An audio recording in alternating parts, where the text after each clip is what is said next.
ओम अरहम।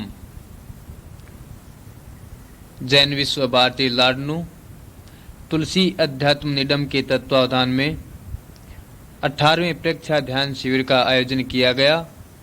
युग प्रधान आचार्य श्री तुलसी के सानिध्य में प्रवचनकार युवाचार्य महाप्रज्ञा जी, विषय जीवन विज्ञान और नई पीढ़ी का निर्माण, दिनांक 17 नवंबर 1980, स्थान प्रज्ञा प्रदीप।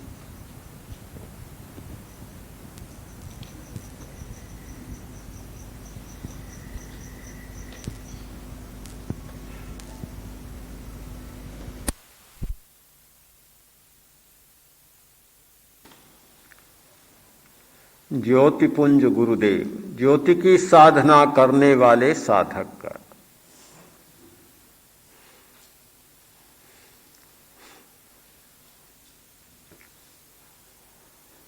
जो है उसी में संतोष है या और कुछ होना है। यदि संतोष है तब ठीक बात है, कुछ भी करने की जरूरत नहीं। और अगर कुछ बनना है तो फिर कुछ करना ही है। जैसे हैं वैसे में संतुष्ट हैं, कुछ भी करने की जरूरत नहीं। किंतु अगर कुछ और जैसे बनने चाहते हैं तो फिर प्रयत्न करना होगा। प्रयत्न के बिना, पुरुषार्थ और पराक्रम के बिना किया हुआ परिवर्तन नहीं होता। एक परिवर्तन सहज होता है जो किसी संकल्प की, इच्छा की या कारण की अपेक्षा नहीं रखता। अपने आप वह परिवर्तन होता है। उसके लिए न हम जिम्मेवार, न कोई परिस्थिति जिम्मेवार। पूरी जिम्मेवारी एक काल चक्र की होती है। समय के साथ सहज भाव से वह परिणमन और परिवर्तन होता रहता है। हर पदार्थ बदलता रहता है, हर प्राणी बदलता रहता है। पदार्थ जगत का कोई भी पदार्थ, प्राणी जगत का कोई भी प्राणी ऐसा नहीं जो उस परिवर्तन से नहीं बदलता हो, निरंतर बदलता है। एक क्षण का भी अंतर नहीं होता। प्रति क्षण, प्रति पल वह बदलाव हमारा होता रहता है। एक परिवर्तन हमारी संकल्पना के साथ होता है। हम संकल्प शक्ति का प्रयोग करते हैं, अपनी इच्छा शक्ति का प्रयोग करते हैं, बदलना चाहते हैं और बदल जाते हैं। शायद आज तक पूरे साधना के इतिहास में या मानव जाति के पूरे विकास क्रम में ऐसा नहीं हुआ होगा कि प्राणी ने बदलने की कामना की हो, बदलना चाहा हो और न बदला हो। सचमुच जो बदलना चाहता है, 100% जो बदलना चाहता है, तो वह जरूर बदल जाता है। हमारी चाह में कमी होती है, हमारी आस्था में, निष्ठा में दुर्बलता होती है, हम नहीं बदलते। बहुत लोग बदलने का संकल्प करते हैं और शायद कुछ लोग प्रतिदिन करते होंगे कि मैं ऐसा बनूं, ऐसा बनूं, फिर भी लगता है कि बनते नहीं है। कहीं न कहीं कोई भूल है। यदि हमारी भावना बदलने के बिंदु पर पहुंच जाए और न बदले, ऐसा कभी संभव नहीं है। भावना उस बिंदु पर नहीं पहुंचती कि जहां से बदल सके। तापमान उस बिंदु पर नहीं पहुंचता कि जहां पानी बर्फ बन जाए, जम जाए। पानी को जमना है, पानी जम सकता है, पानी बर्फ बन सकती है, किंतु ठीक तापमान पर पहुंचना चाहिए। ठीक तापमान के बिंदु पर नहीं पहुंचता है तो पानी पानी रहेगा, पानी बर्फ नहीं बनेगा। पानी भाप भी बन सकता है, तापमान ठीक मिल जाए। प्रश्न है तापमान का, कितने तापमान तक हमारी भावना पहुंचती है, किस बिंदु पर पहुंचती है। यदि अदम्य भावना, प्रबल कामना मन में हो तो सचमुच बदल जाता है। हमें बदलना है। ये ध्यान बदलने की प्रक्रिया है, सबसे बड़ी प्रक्रिया है। ध्यान के द्वारा, संकल्प शक्ति के प्रयोग के द्वारा मनुष्य जितना बदल सकता है उतना और कोई दुनिया में साधन नहीं कि वह बदल सके। प्रत्येक धार्मिक धर्म के क्षेत्र में प्रवेश करता है तो बदलने की बात पहले सोचता है। आत्मा से परमात्मा बनना है। वर्तमान में आत्मा है, उसे परमात्मा बनना है। परमात्मा बदले बिना बनेगा नहीं। आत्मा परमात्मा बनेगी तो बदल कर ही बनेगी। आत्मा जिस रूप में है उस रूप में परमात्मा की कल्पना नहीं हो सकती। आत्मा के विचित्र रूप हैं, सारी बुराइयां, सारे आवेग, सारे आवेश इसी आत्मा में हो रहे हैं। तो ये आत्मा परमात्मा नहीं बन सकती। वर्तमान स्थिति में जो आत्मा है वह परमात्मा नहीं बन सकती। परमात्मा वही आत्मा बन सकती है जो बदलना शुरू कर दे। जिस क्षण में बदलना शुरू करे वहां से परमात्मा बनने की यात्रा हमारी शुरू हो जाती है। एक दिन में कोई परमात्मा नहीं बनता, एक क्षण में कोई परमात्मा नहीं बन जाता, कोई चमत्कार नहीं, कोई जादू नहीं। हजारों हजारों बरस तक एक प्रक्रिया चलती है। लंबी अवधि तक एक परिवर्तन की प्रक्रिया चलती है जो आज शुरू होती है। बढ़ते बढ़ते विकसित होते होते एक क्षण फिर ऐसा आता है हजारों हजारों वर्षों के बाद आत्मा परमात्मा बन जाता है, बिल्कुल बदल जाता है। आत्मा बदला, सर्वथा बदला और वह परमात्मा बन गया। प्रत्येक धार्मिक अपने सामने यह लक्ष्य रखता है, ध्येय बनाता है कि परमात्मा बनना है। धार्मिक होने का मतलब है बदलने के संकल्प का स्वीकार। उसने बदलने के संकल्प को अपने सामने रख लिया और जब संकल्प हो गया तो निश्चित परिवर्तन हो जाएगा। आज के वैज्ञानिक बदलने की बात में बहुत लगे हुए हैं। सारी की सारी जो जेनेटिक इंजीनियरिंग है वह बदलने की बात में लगी हुई है। जीन को बदला जाए, जीन बदलेगा तो सारी पीढ़ी बदल जाएगी, नए मनुष्य का निर्माण होगा, नई पीढ़ी का निर्माण होगा और वह निर्माण हम चाहेंगे वैसा होगा। आदमी चाहता है वैसा बीज बोता है, वैसी खेती होती है।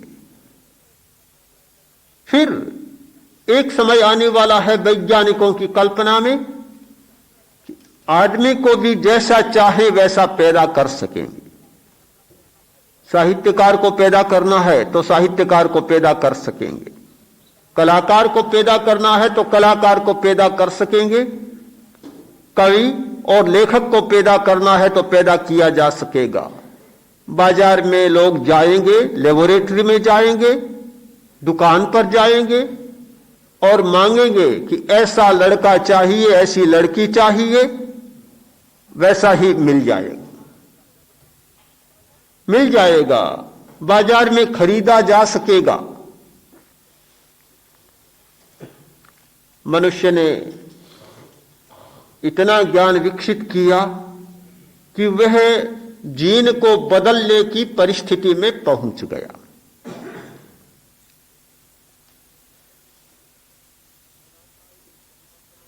रासायनिक परिवर्तनों के द्वारा जीन को बदलने की बात हो रही, तो हमारे ध्यान में तो कोई रासायनिक प्रक्रियाएं नहीं है। हमारे पास न तो प्रोटीन है, न एसिड्स हैं और न दूसरे रासायनिक तत्व हैं,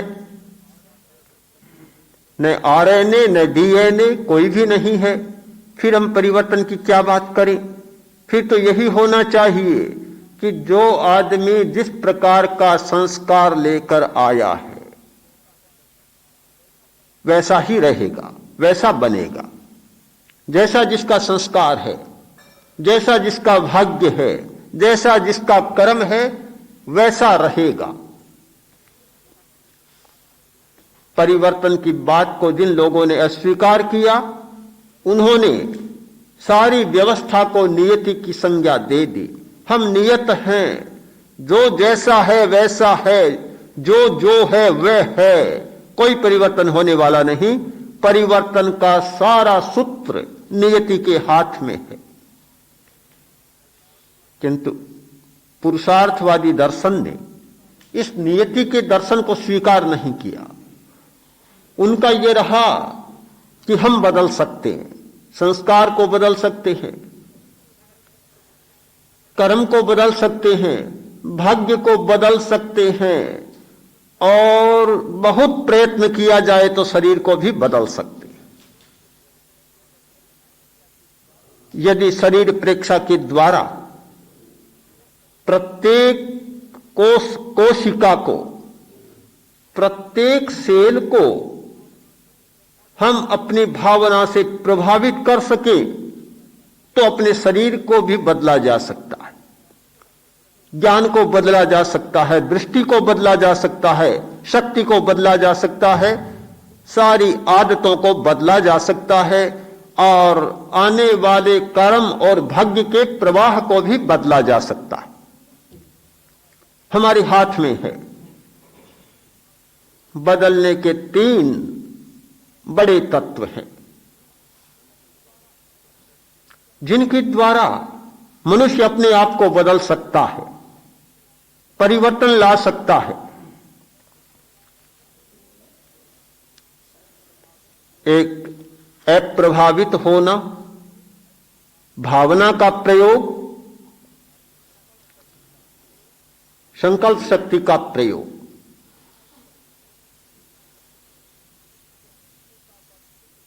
सहिष्णुता का प्रयोग। मनुष्य बहुत अच्छे ढंग से अपने आप को बदल सकता है। बदलने के लिए सबसे पहले उसे प्रकाश चाहिए। प्रकाश, अंतर्दृष्टि, यानी भीतरी प्रकाश। भीतरी प्रकाश की एक किरण भी फूट पड़ती है तो हमारी परिवर्तन की प्रक्रिया शुरू हो जाती है। जब तक अंधेरा है, जब तक अनास्था है, जब तक अज्ञान है, बदलने की बात नहीं हो सकती। सबसे पहली बात है हमारी आस्था बने कि मैं अपने आप को बदल सकता हूं। संदेह समाप्त हो जाए, होगा या नहीं होगा, कर पाऊंगा या नहीं कर पाऊंगा, कुछ भी नहीं होगा। कुछ लोग सोचते हैं, बतलाते हैं कि शिविर में आने से पहले डर लगता है। मैंने पूछा, शिविर में कौन सा डर, कौन सी यातना दी जाती है जो डर लगे? घबराते हैं। क्यों घबराते हैं भाई? तो कहा कि भोजन कर सकेंगे कि नहीं, भोजन अच्छा लगेगा कि नहीं, 4 बजे उठ सकेंगे कि नहीं, इतने अनुशासन में रह पाएंगे या नहीं रह पाएंगे, मन लगेगा नहीं लगेगा, बैठे बैठे बोर हो जाएंगे तो क्या करेंगे। कितनी प्रकार की कल्पनाएं मन में होती हैं और बड़ी अजीब सी लगती है। संदेह पैदा होता है। जब तक यह संदेह और ये अज्ञान रहता है, तब तक भीतरी प्रकाश काम नहीं देता, परिवर्तन की प्रक्रिया शुरू नहीं होती।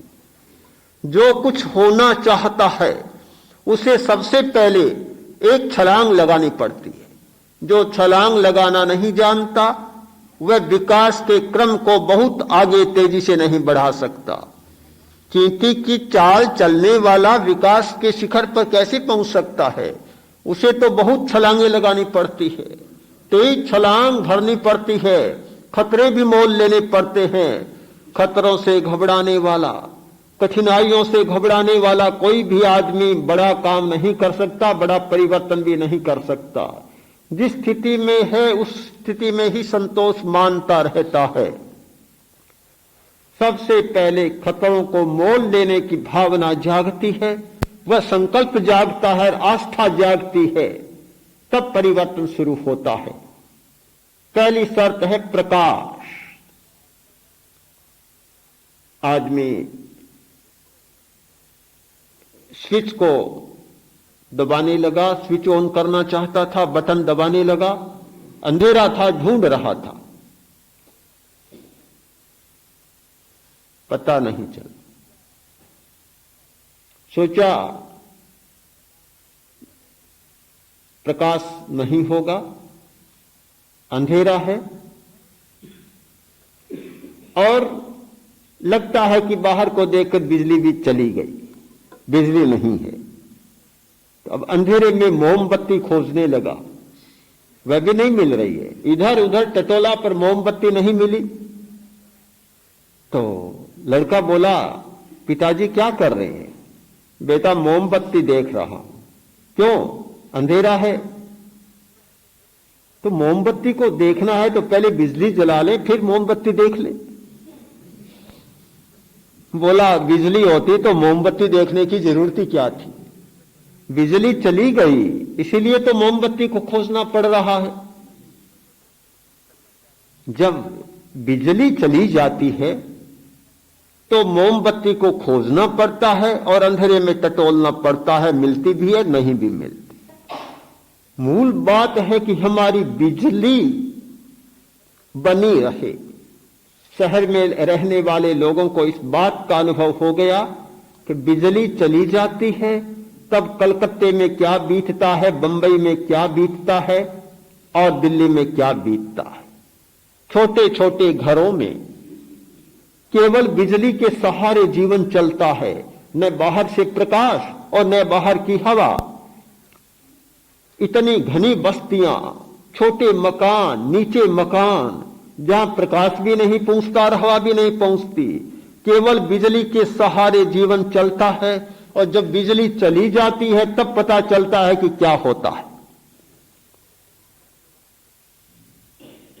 हमारी ये प्राण की बिजली, प्राण विद्युत जब सक्रिय होती है सब ठीक चलता है, और जब वह बिजली मंद होने लगती है तब पता चलता है कि जीवन जीना कितना कठिन काम है। जो जीवन जीना बहुत सरल लगता है, एक बच्चे को, 10 वर्ष के बच्चे को छलांग भरना, कूद जाना, 3-3 सीढ़ियां एक साथ चढ़ जाना और उतर जाना एक खेल लगता है। वही जब 80 वर्ष का होता है तब पता चले कि 3 सीढ़ियां कैसे एक साथ उतरी जाती, कैसे कूदा जा सकता है, कैसे दौड़ा जा सकता है। अपने पैरों से भी नहीं चल पाता, तीसरा पैर और बनाना पड़ता है। गेड़िया लिए लिए ही चलते हैं, क्योंकि प्राण की बिजली चुक जाती है। आस्था का निर्माण भी प्राण की विद्युत के सहारे होता है। तो हमारे विकास की सबसे पहली शर्त है, हमारे परिवर्तन की सबसे पहली शर्त है प्रकाश। अंतर्दृष्टि का प्रकाश, प्राण की शक्ति का प्रकाश। कि प्राण की शक्ति को व्यर्थ न खोना, व्यर्थ न गंवाना। हर बात में हमारा ये ध्यान रहे कि कहीं प्राण की शक्ति का खर्च तो नहीं हो रहा है, कहीं अपव्यय तो नहीं हो रहा है। जैसे एक कंजूस आदमी पैसे को खर्चता नहीं, बड़ी मुसीबत हो जाती है, पैसे को खर्चने का प्रसंग आता है, तो आंखें नहीं हाथ भी रोने लग जाते। आंखों में आंसू नहीं आते, हाथ में भी आंसू आने लग जाते। कंजूस आदमी हाथ में पैसा लेकर चला। पुराने जमाने में कोई साग भाजी लाना था, आज तो पैसे से क्या हो, आज तो और कुछ चाहिए। पैसा लेकर चला गर्मी के दिन, और कंजूस था पक्का, सोचा कहीं गिर न जाए। मुट्ठी को इतना काठा किया कि पसीने से तरबतर हो गया, पसीना ही पसीना। मालिन के सामने जाकर खड़ा हुआ, भाव पूछे, बतलाया, खरीदने लगा, मुलाने लगा। मुट्ठी को खोला तो पानी पानी देखा, और उसका तो दिल पसीज गया। बोला कि भाई पैसा, तू मेरे पास रहना चाहता है, मैं जानता हूं इस बात को, मुझे छोड़कर तू जाना ही नहीं चाहता। और जब जाने का मौका आया तो रोने लग गया, आंसू आ गए, पूरा हाथ हाला हो गया, गीला हो गया। चिंता मत कर, तुझे इतना कष्ट है तो तेरा इतना कष्ट तो मैं भी नहीं देख सकता, मेरा हृदय करुणा से भर गया है, चलो वापस चले। मालिन से कहा रहने दो तुम्हारी साग भाजी, मैं तो अपने घर जाता हूं। लेकर वापस आ गया, हाथ भी रोने लग जाता है, हाथ के भी आंसू आने लग जाते हैं, कृपण आदमी होता है। तो प्राण शक्ति के खर्च के बारे में तो वैसी कृपणता हमें भी बरतनी चाहिए कि जहां कहीं प्राण शक्ति को खर्चने का प्रसंग हो और आंसू आ जाए, रोने लग जाए, तो वापस घर चले जाएं कि हमें नहीं खरीदना है, हमें यह काम नहीं करना है। बहुत फालतू गंवा देते हैं अपनी शक्ति को, अपने प्रकाश को। हम सचमुच यदि बदलना चाहते हैं तो हमें सबसे पहले इस बात पर ध्यान देना होगा कि हमारी प्राण शक्ति का अपव्यय न हो। उतना ही काम लें जितना जरूरी है, व्यर्थ से काम न लें। और जिस दिन ये भावना जागी, व्यर्थ के सारे काम बंद हो जाएंगे। गुस्सा कैसे करेंगे? गुस्सा करने का मतलब है प्राण शक्ति को व्यर्थ से बहा देना, उसका नाला खोल देना, द्वार खोल देना। बहुत सारी बीत जाती है। आप गुस्सा कैसे करेंगे? गुस्सा करने से पहले सोचना पड़ेगा कि पैसा रोने लग गया है, अब तो खर्च नहीं करूंगा। जितने हमारे आवेग के कार्य हैं, जितनी हमारी आवेश की प्रवृत्तियां हैं, जितनी हमारी तीव्र वासनाएं हैं, वे सारी की सारी हमारी प्राण शक्ति का अपव्यय करने वाली है। हमें बहुत सावधान रहना पड़ेगा कि ये प्राण शक्ति का अपव्यय हो रहा है, ये रास्ता बंद होना चाहिए। प्राण शक्ति को बचाने की पूरी प्रक्रिया धर्म की प्रक्रिया है। अपने आप चेतना का जागरण होता है। जो शक्ति व्यर्थ में खर्च हो रही थी, वह शक्ति अब सुरक्षित भंडार बन जाती है और दूसरी दिशा में उसका उपयोग होने लग जाता है। परिवर्तन का पहला सूत्र है प्रकाश, भीतरी प्रकाश और भीतरी प्रकाश का उपयोग। दूसरा सूत्र है समता। समता को दूसरे अर्थ में प्रस्तुत करना चाहता हूं, यानी सर्दी और गर्मी को सहने की क्षमता। चांद और सूरज दोनों का बराबर उपयोग। यह प्रक्रिया हमारी श्वास की प्रक्रिया है। हठ योग का नाम सुना है, बहुत सारे लोग जानते हैं। हठ योग का मतलब हठ करना, जबरदस्ती करना, कष्ट देना, बहुत गलत अर्थ है। इस अर्थ में हठ का प्रयोग नहीं हुआ है। यह एक सांकेतिक शब्द है और ठे, अर्थात चंद्र और सूर्य। हमारा बायां स्वर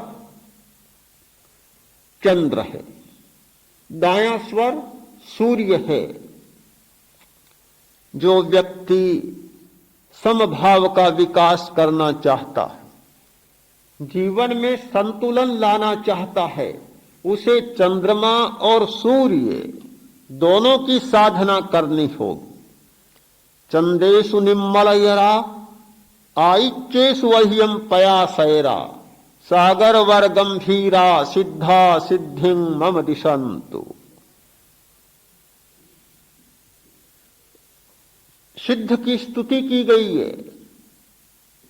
चंदेषु निम्मलयरा, परमात्मा चंद्रमा की भांति निर्मल होता है, सूर्य की भांति प्रकाश देने वाला होता है।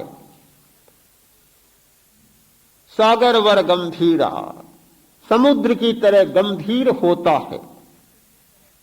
यह है परमात्मा का स्वभाव, परमात्मा की प्रकृति। चांद का उपयोग करना निर्मलता के लिए, सूर्य का उपयोग करना प्रकाश के लिए। जीवन में समता होती है। चांद का प्रयोग नहीं, सूर्य का प्रयोग नहीं, संतुलन नहीं आता, समता नहीं आती। एक भाई ने कल पूछा, हमारा अगली कक्षा का जो ध्यान का प्रयोग चलता है, प्राण केंद्र के साक्षात्कार का, उसमें प्रारंभ में 9 बार चंद्र स्वर से श्वास लिया जाता है और सूर्य स्वर से निकाला जाता है। तो भाई ने पूछा, ऐसा क्यों? सूर्य स्वर से शुरू क्यों न करें? केवल बाएं स्वर से ही क्यों शुरू करें? मैंने कहा, हमारे मन का संबंध चंद्रमा से। ज्योतिष को जानने वाला जानता है, कुंडली देखते समय मन की स्थिति चंद्रमा के द्वारा जानी जाती है। चंद्रमा का मन पर असर होता है। चंद्रमा के द्वारा जैसे समुद्र में ज्वार भाटा आता है, वैसे ही चंद्रमा के द्वारा मन में भी ज्वार भाटा आता है। कुछ विशेष दिन होते हैं, मनुष्य को चंद्रमा बहुत प्रभावित करता है। तो चंद्रमा का बहुत गहरा संबंध है मन से। जब मन को शांत करने की, मन को विकल्प शून्य करने की, मन को अमन करने की साधना होती है, तो वहां प्रारंभ में चंद्रस्वर के द्वारा प्रयोग शुरू किया जाता है। और जहां प्राण शक्ति को तीव्र करने की प्रक्रिया होगी, वहां सूर्यस्वर के द्वारा प्रयोग किया जाएगा। तो ये चंद्रमा और सूर्य, इन दोनों की साधना के बिना हमारे जीवन में संतुलन नहीं आता, समता नहीं आती। परिवर्तन की प्रक्रिया में बहुत बड़ा महत्व है चंद्र सूर्य का। ये चंद्र सूर्य हैं निर्मलता और प्रकाश के प्रतीक। यह बायां स्वर हमारा निर्मलता का प्रतीक है और दायां स्वर हमारी सक्रियता का और प्रकाश का प्रतीक है। जिस व्यक्ति ने अपने श्वास को नहीं समझा, श्वास को नहीं साधा, वह जीवन में परिवर्तन नहीं ला सकता। परिवर्तन करने की बहुत बड़ी प्रक्रिया है श्वास का अनुभव।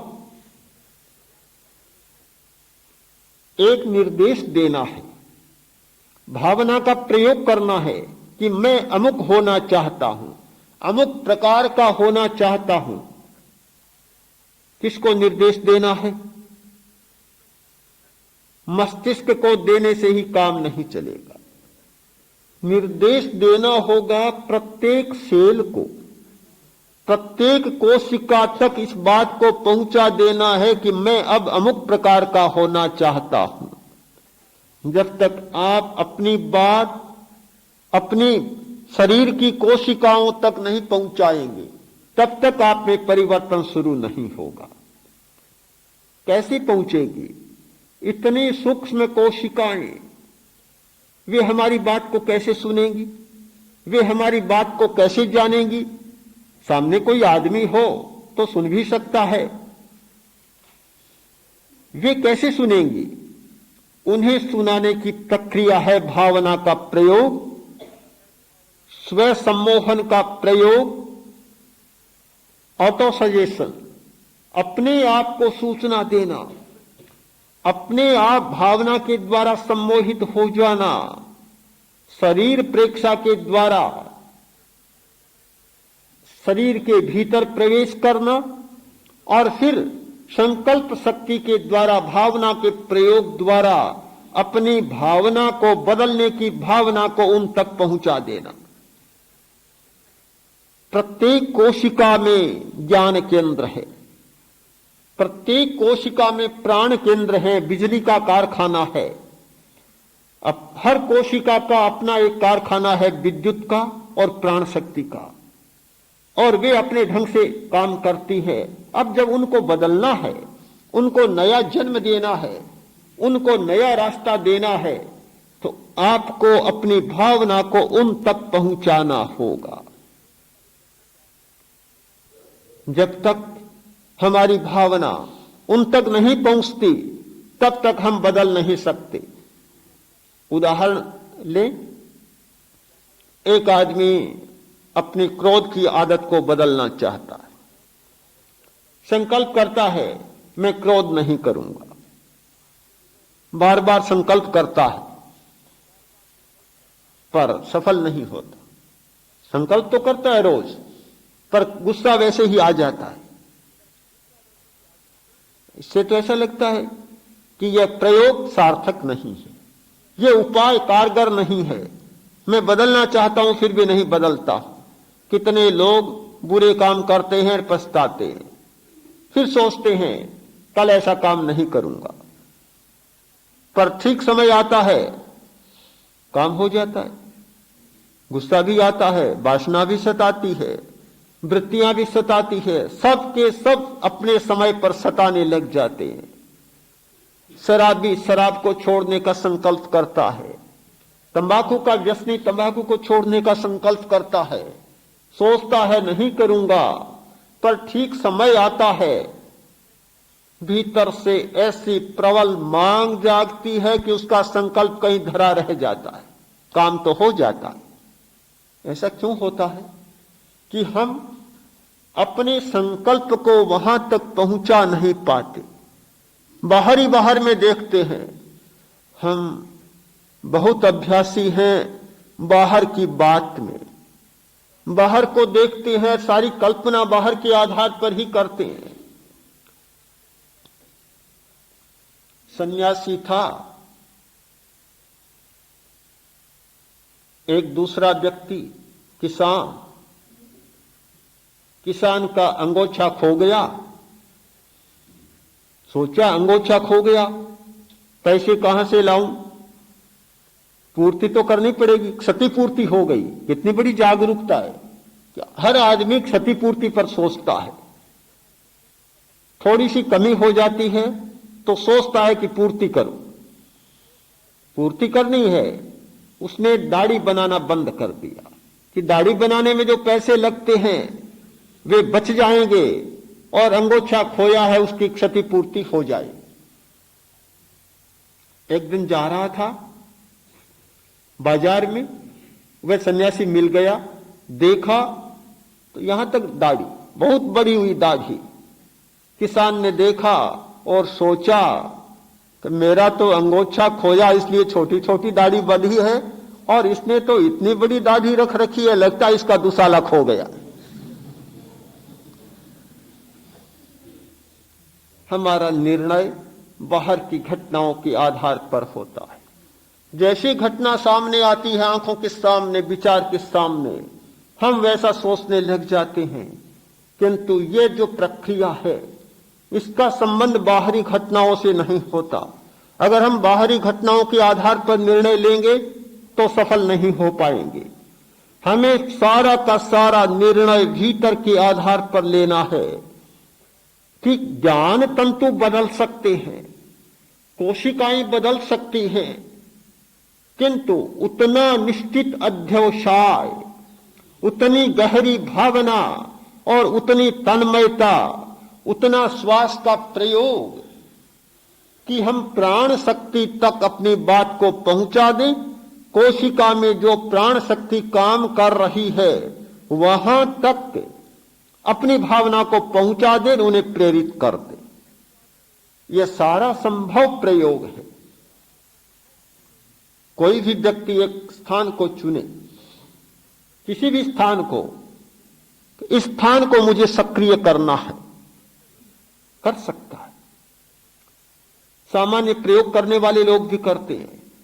हमारे प्राकृत चिकित्सक बतलाते हैं कि यदि कब्ज है तो बड़ी आंत के ज्ञान तंतुओं को निर्देश देना सीखो, उनसे बातचीत करना सीखो। आदेश नहीं देना, आदेश नहीं मानेंगे। अगर आप आदेश देंगे तो वे भी नहीं मानेंगे। दुनिया में आदेश को मानना कोई जानता ही नहीं। मानना पड़ता है अलग बात है, पर मानना नहीं जानता। किंतु मृदुता के साथ, सद्भावना के साथ, प्रियता के साथ उनको निर्देश दो, मित्रवत व्यवहार करो, उन्हें तैयार करो। आपकी बात मानने लग जाएंगे और वे अपना काम करने भी लग जाएंगे। जिस जिस अवयव के ज्ञान तंतु और कर्म तंतु अपना काम करना बंद कर देते हैं, यदि गहरा शरीर परीक्षा का अभ्यास हो और प्रत्येक शैल तक पहुंचने की साधना कर ली हो, तो वह अपनी भावना को उन तक पहुंचा सकता है और उनके द्वारा अपना काम भी करा सकता है। तो परिवर्तन की प्रक्रिया का दूसरा सूत्र है भावना का प्रयोग, संकल्प शक्ति का प्रयोग, अप्रभावित रहने का प्रयोग। यह संतुलन का प्रयोग होता है तो हमारे जीवन में समता घटित होती है और हम और 100 कदम आगे बढ़ जाते हैं। तीसरी बात है सहिष्णुता, सहन करना। परिवर्तन के लिए बहुत जरूरी है सहन करना। जो सहन करना नहीं जानता वह बदल नहीं सकता।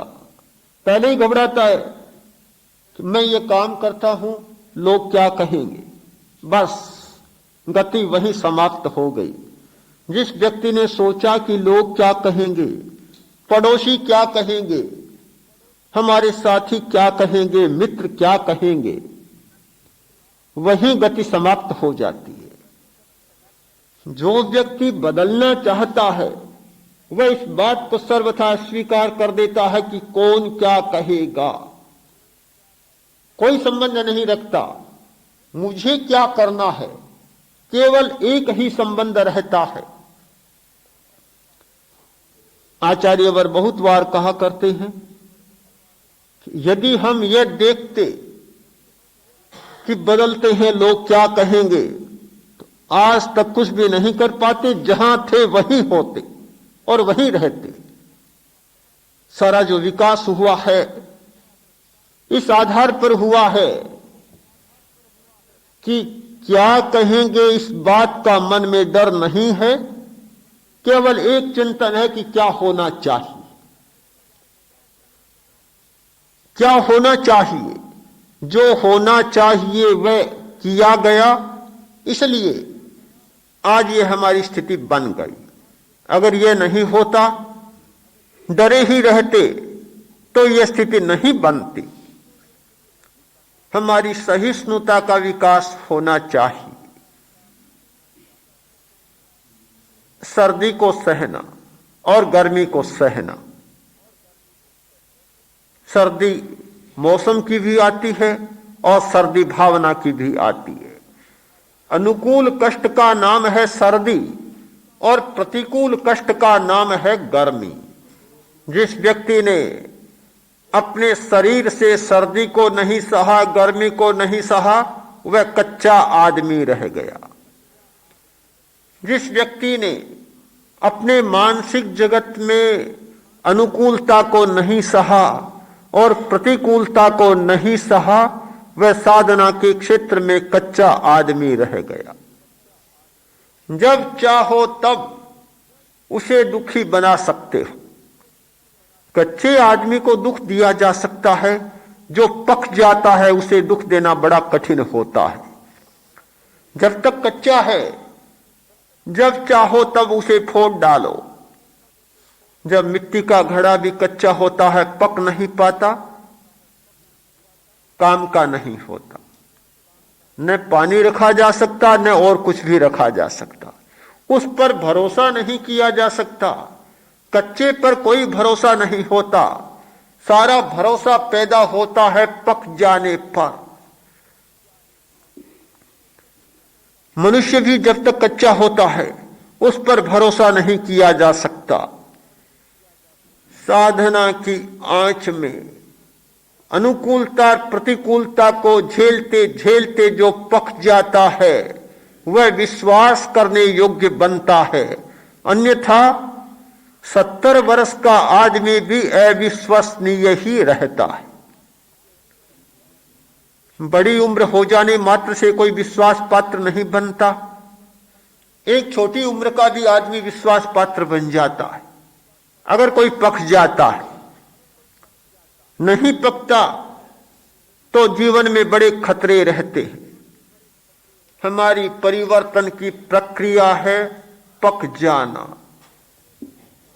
पकने के लिए 2 आंचों में से गुजरना पड़ता है, एक अनुकूलता की आंच और दूसरी प्रतिकूलता की आंच। प्रतिकूलता की आंच को सहना कठिन काम है, तो अनुकूलता की आंच को सहना कठिनतम काम है। जितना खतरा अनुकूलता से होता है, उतना खतरा प्रतिकूलता से नहीं होता। ध्यान के द्वारा इन दोनों स्थितियों पर पार पाया जा सकता है, अनुशासन स्थापित किया जा सकता है। ध्यान करने वाला व्यक्ति अपने चंद्र स्वर का प्रयोग करता है, वह पकता है। श्वास के साथ बहुत सारे रासायनिक तत्व होते हैं। वे वाहन का काम कर सकते हैं, माध्यम बन सकते हैं। किसी विचार को पहुंचाना है, किसी स्थिति को सहना है, तो श्वास संयम के बिना वह सहज सरल नहीं होगा। यदि हमने श्वास को साध लिया, दीर्घ श्वास का और समताल श्वास का अच्छा प्रयोग कर लिया, तो अनुकूल स्थिति को भी झेल सकते हैं और प्रतिकूल स्थिति को भी झेल सकते हैं। प्रतिकूल स्थिति को झेलना पड़ता है दिमाग की गर्मी में। सामने प्रतिकूल स्थिति आती है और मस्तिष्क में गर्मी छा जाती है, उत्तेजना आती है। हमारी पिनियल में और पिट्यूटरी में भयंकर प्रतिक्रिया पैदा होती है। ये सारे स्थान बहुत सक्रिय हो जाते हैं उत्तेजना की अवस्था में, तो वहां झेलना पड़ता है। यदि उस समय हमारा श्वास का अभ्यास अच्छा होता है, कोई भी प्रतिकूलता मन में आ रही है, मन में पारा गर्म हो रहा है, उत्तेजना भभक रही है, तत्काल समताल श्वास का प्रयोग शुरू किया। ऐसा लगेगा कि आग, पानी और बीच में कोई बर्तन आ गया है। आग जल रही है, पानी डालो, आग बुझेगी, पानी फालतू चला जाएगा। आग जल रही है, बर्तन रख दिया और पानी डालो, पानी गर्म हो जाएगा, काम का बन जाएगा। पानी काम का भी बन सकता है आंच को सहकर, और आंच में गिरकर पानी निकम्मा भी हो सकता है। एक बीच में बर्तन मिल जाए। यह श्वास की क्रिया एक ऐसा वर्तन है, अगर इसका उपयोग किया जाए तो आंच भी लगेगी और जो कुछ आएगा वह फालतू नहीं बनेगा, उसका भी उपयोग हो जाएगा। जो शक्ति क्रोध के द्वारा खर्च होती थी वह शक्ति बच जाएगी और काम की शक्ति बन जाएगी। कि जो शक्तियां, जितनी वृत्तियां, जितनी वासनाएं, जितने आवेग और जितने आवेश हैं, वे सारे के सारे हमारी प्राण की शक्ति को खर्च करके चले जाते। जहां गायें रहती थी, बैल रहते थे, और पुराने जमाने में बैलों का बड़ा मूल्य होता था। गया, देखा एक बैल को, तत्काल कोई चेतना दौड़ गई, चेतना दौड़ी, और राजा ने आदमी को बुलाकर कहा, कर्मचारी को, कि यह वही बैल है।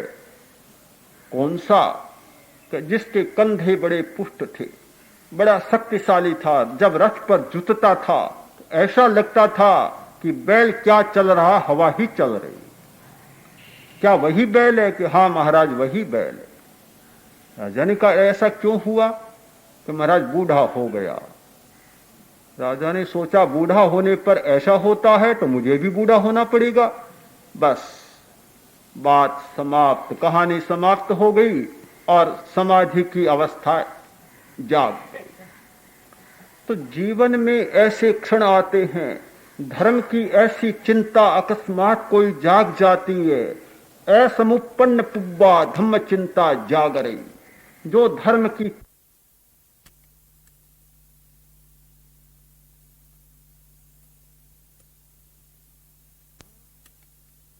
है और मनुष्य की सारी जीवन की यात्रा बदल जाती है, दिशा बदल जाती है, आकर्षण बदल जाता है, और वैराग्य की वह घटना घटती है, सीधा समाधि में चला जाता है और समाधि के लिए प्रस्थान हो जाता है। पहला सूत्र है धर्म चिंता, चित्त की समाधि का। दूसरा सूत्र है जाति स्मृति, पूर्व जन्म की स्मृति। आदमी उलझा रहता है, मन उलझा रहता है, बड़ी समस्याएं, मन की अशांति, असमाधि, उलझी हुई होती है चेतना। किंतु कभी कभी ऐसा अवसर आता है कि पूर्व जन्म का ज्ञान एकदम उतर आता है। पूर्व जन्म का ज्ञान, जाति स्मरण, पहले जन्म में क्या था। जैसे ही पूर्व जन्म का ज्ञान हुआ, सारी असमाधि समाप्त हो जाती है। मेघ कुमार राजा श्रेणिक का पुत्र उलझ गया था, मुनि बना। इस तरह गिरती है और निकम्मी हो जाती है, आग को भी बुझाती है, पानी भी निकम्मा हो जाता है। अगर हम इस बीच में, आग और पानी के बीच में समताल श्वास का वर्तन रखना सीख जाए तो पानी भी खराब नहीं होगा, काम का बन जाएगा, आग भी नहीं बुझेगी और हम बहुत काम में लग जाएंगे। सहिष्णुता का प्रयोग, सहन करने का प्रयोग श्वास के बिना संभव नहीं होता। जिन लोगों ने बहुत सहा है, भगवान महावीर के कष्टों की चर्चा हमने सुनी। बाहुबली की 12 मास तक लगातार खड़े रहने की बात को हम जानते हैं। किसी मुनि के सिर पर अंगारे रख दिए गए और वे संभाव में खड़े रहे, इस बात को भी हमने सुना है। न जाने कितने साधकों, सन्यासियों, धार्मिकों की कथा को हम जानते हैं जिन्होंने बहुत कुछ सहा है। पर एक प्रश्न होता है, सिर पर अंगारा, क्या कोई आदमी सह सकता है? पैर में आग, क्या कोई आदमी सह सकता है? लाठी की मार पड़े, क्या कोई आदमी शांति से सह सकता है? प्रतिरोध भी न जताए, क्या ऐसा हो सकता है? कभी संभव न। पर यह संभव तब बनता है जब हमारी चेतना श्वास के साथ बिल्कुल जुड़ जाए। चेतना और श्वास एक जैसे बन जाए, तब यह संभव हो सकता है। कुछ भी होता है, आप सागर वर गंभीरा, समुद्र की इतनी गहराई में चले गए कि लाठी मारने वाला चमड़ी पर मारता है, किंतु उसे जानने वाला सागर में नीचे गोते लगाने चला गया। घर खाली पड़ा है, लाठी चले तो घर तो खाली है, कष्ट किसको होगा? जो कष्ट अनुभव करने वाला था वह तो बहुत गहराई में चला गया।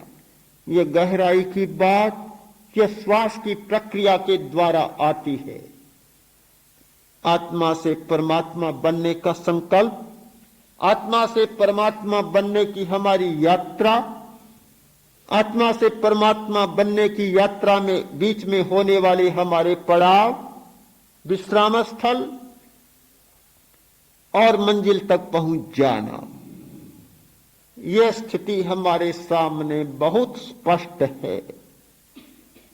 कोई अस्पष्टता नहीं है, केवल इतना भर करना है कि परिवर्तन की प्रक्रिया शुरू कर दे, बदलना शुरू कर दे, भीतर में बदलना शुरू कर दे। बाहर की चिंता न करें, एक बार भीतर में परिवर्तन करना शुरू कर दें और चेतना को एक संकल्प दे दें, एक संकल्प कोई न कोई, तो मुझे यह बनना है, उसी में लग जाएं। निश्चित विश्वास के साथ कह सकता हूं, कोई भी संकल्प खाली नहीं जाएगा और निश्चित आदमी बदल जाएगा।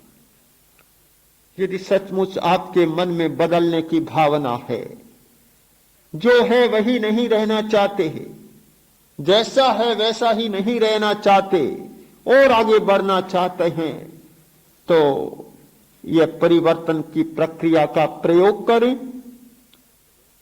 कोई संकल्प ले और संकल्प को अपनी कोशिकाओं तक पहुंचा दे। निश्चय रखें, संदेह न करें, एक किसान की भांति मन में अटूट विश्वास रखें कि खेती होगी। बीज बोते ही जिस किसान का हाथ कांप उठता है, वह खेत कभी पूरा नहीं पड़ेगा। हमें वैसा किसान बनना है जो सारी संभावनाओं को ध्यान में रखते हुए भी, अवृष्टि की संभावना को ध्यान में रखते हुए भी अपनी आशा को भंग नहीं करता, अपने कर्तव्य से विमुख नहीं होता। एक बार पानी गिरता है, तत्काल खेत में बीज बोना शुरू कर देता है। हमारी वैसी आस्था जागे,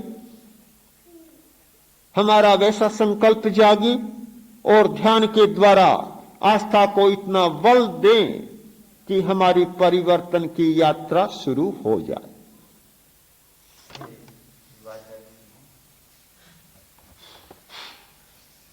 शिक्षा ने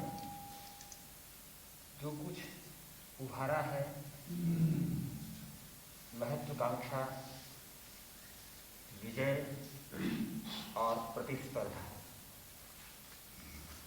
और जब हम देख रहे हैं साधना के क्षेत्र में उतरने वाला व्यक्ति भी उसी दौड़ में जा रहा है, तो फिर आपके जीवन विज्ञान की शिक्षा का आधार